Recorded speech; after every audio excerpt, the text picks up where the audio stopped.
Hola amigos, buenos dias, un saludo a todos. Maligayang buhay sa ating lahat.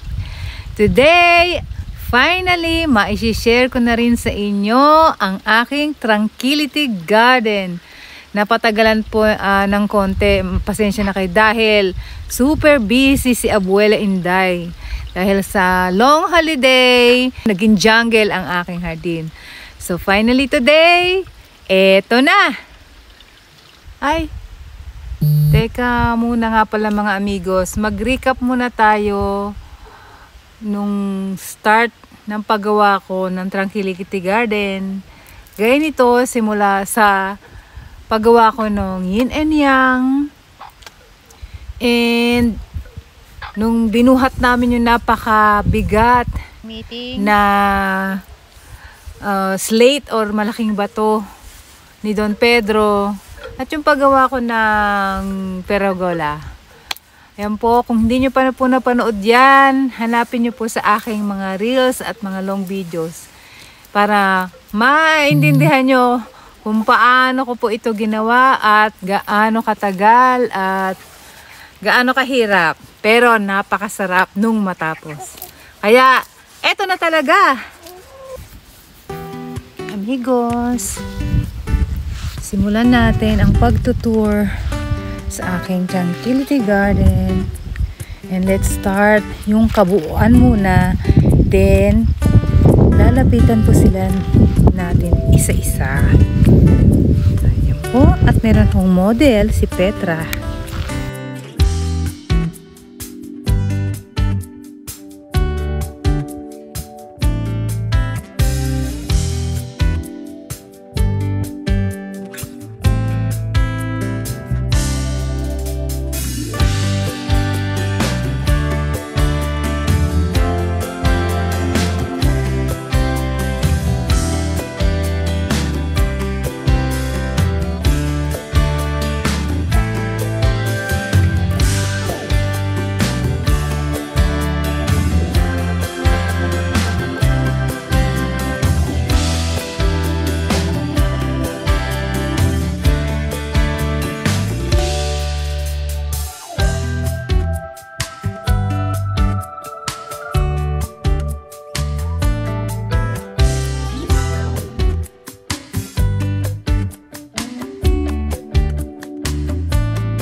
amigos, ang aking tranquility garden na ito is masasabi nating bata pa or hindi pa matured.